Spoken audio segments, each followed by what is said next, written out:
Assalamualaikum teman-teman. Di keheningan sepertiga malam terakhir, tepat setelah kita selesai sholat tahajud, ada loh sebuah amalan zikir yang maknanya luar biasa dalam. Nah, dalam paparan kali ini, kita akan coba bedah bareng langkah demi langkah wirid tersebut. Anggap saja ini sebuah perjalanan spiritual untuk lebih mendekatkan diri pada Sang Pencipta. Yuk kita mulai. Oke, jadi gini, setelah kita merasakan momen yang begitu intim dan khusyuk dalam sholat tahajud, wirid ini tuh ibaratnya jadi jembatan untuk melanjutkan koneksi kita dengannya. Ini bukan sekedar rentetan bacaan ya, tapi ini adalah sebuah perjalanan spiritual yang punya struktur, yang tujuannya untuk membersihkan jiwa dan menguatkan ingatan kita kepada Allah. Setiap perjalanan spiritual itu kan ada titik awalnya, dan di sini titik awalnya adalah hal yang paling fundamental, paling dasar, yaitu memohon ampunan. Ibarat cangkir, sebelum kita isi dengan minuman yang nikmat, cangkirnya harus kita bersihkan dulu kan? Nah, begitu juga hati kita. Kita bersihkan dulu dari segala noda dosa. Bacaan utamanya tentu saja adalah istighfar. Kita ucapkan, Astaghfirullahaladzim. Aku memohon ampun kepada Allah yang Maha Agung. Ini bukan cuma sekedar ucapan di bibir loh. Ini adalah pengakuan yang tulus dari lubuk hati kita atas semua kelemahan dan kesalahan kita. Sebuah momen di mana kita menunduk di hadapan keagungannya. Terus, mungkin ada yang nanya, kenapa harus diulang sampai 100 kali? Nah, angka ini bukan soal hitung-hitungan biasa. Bayangin deh, kita lagi mengetuk pintu rahmat Allah. Bukan cuma sekali, tapi 100 kali. Ini adalah simbol kesungguhan kita, kegigihan kita, penegasan bahwa kita ini benar-benar tulus loh memohon ampunannya.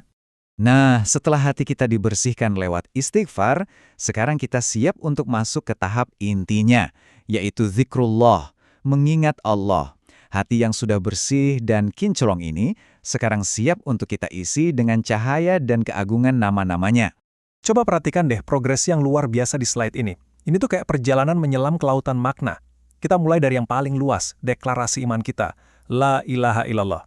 Dari situ kita menyelam lebih dalam lagi, fokus ke namanya, Allah. Terus makin personal lagi, Allahu, yang artinya Allah, dia. Sampai akhirnya kita tiba di intisarinya, esensinya, hu, yang berarti dia.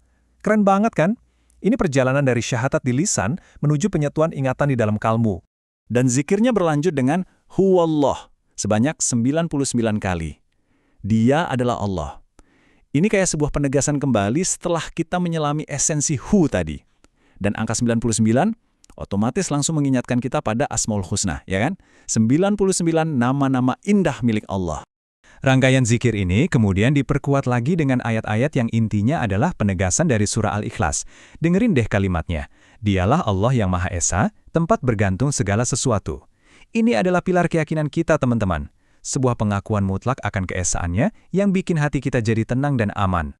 Setelah kita menyelam begitu dalam pada zikir-zikir tadi, kita diajak untuk kembali mengucapkan 2 kalimat syahadat. Ini fungsinya seperti penegasan ulang pilar iman kita, mengikat kembali ingatan kita kepada Allah sekaligus dengan kesaksian kita atas kerasulan Nabi Muhammad SAW. Wah, ini doa yang sangat kuat. Dan katakanlah, kebenaran telah datang dan yang batil telah lenyap. Ini tuh sebuah deklarasi optimisme dan keyakinan bahwa pada akhirnya kebenaran itu pasti akan menang. Lalu dilanjutkan dengan pernyataan bahwa Al-Quran adalah penyembuh dan rahmat. Ini jadi pengingat kita bahwa sumber kekuatan sejati kita itu ada di dalam Kitabullah. Oke, sekarang fokus kita sedikit bergeser. Setelah mengingat Allah, kita diajak untuk mengingat dan mengirimkan sholawat kepada kekasihnya, Nabi Muhammad SAW. Ini adalah adab dalam berdoa, teman-teman, sebuah bentuk cinta, rasa terima kasih, sekaligus harapan kita untuk mendapatkan syafaat dari beliau. Kita mulai dengan sholawat yang sederhana tapi maknanya dalam sekali. Ya Allah, limpahkanlah rahmat dan keselamatan atas junjungan kami Nabi Muhammad. Ini adalah permohonan kita yang paling tulus, langsung kepada Allah, agar senantiasa memuliakan nabinya.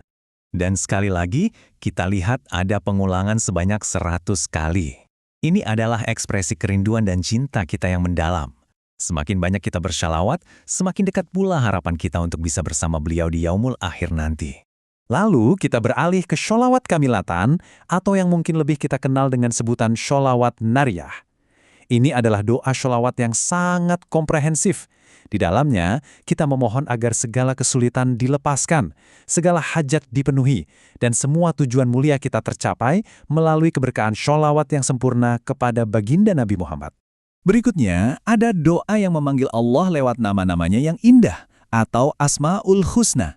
Dengan menyebut sifat-sifatnya seperti Ya Nur, yang artinya wahai sang cahaya, atau Ya Mubin, yang artinya wahai yang maha menjelaskan, kita berharap manifestasi dari sifat-sifat agung tersebut hadir dan menerangi hidup kita. Nah, sekarang kita masuk ke bagian yang sangat spesifik dan intens.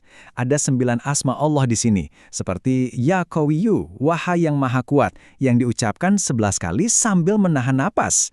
Tapi ini bukan sekedar menahan napas biasa ya, ini adalah sebuah latihan untuk menyatukan fisik dan batin. Tujuannya untuk meningkatkan konsentrasi dan kesungguhan kita, menjadikan doa ini sebuah permohonan yang sangat terfokus dan penuh kekuatan. Kita sekarang sampai di bagian akhir dari wirid ini, yaitu tawasul. Ini adalah sebuah cara berdoa dengan menyebut nama-nama orang soleh, para nabi dan para wali, sebagai perantara untuk mendekatkan diri kepada Allah. Jadi kita memohon melalui kemuliaan yang telah Allah berikan kepada mereka. Di sini, kita bisa lihat nama-nama besar dalam tradisi spiritual Islam ya. Ada Syekh Abdul Qadir Jailani, hingga para wali di tanah Jawa seperti Sunan Gunung Jati. Dengan menyebut nama-nama mulia mereka, kita berharap bisa mendapatkan percikan keberkahan atau barokah dari kesalehan dan kedekatan mereka dengan Allah.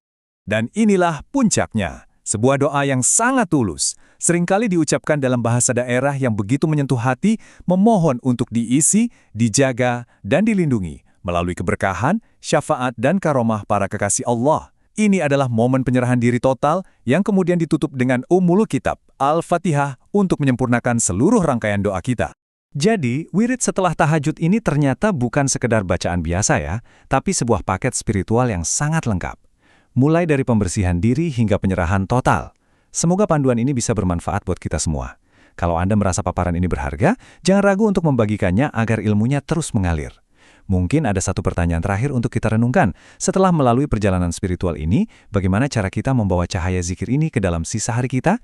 Terima kasih sudah menyimak.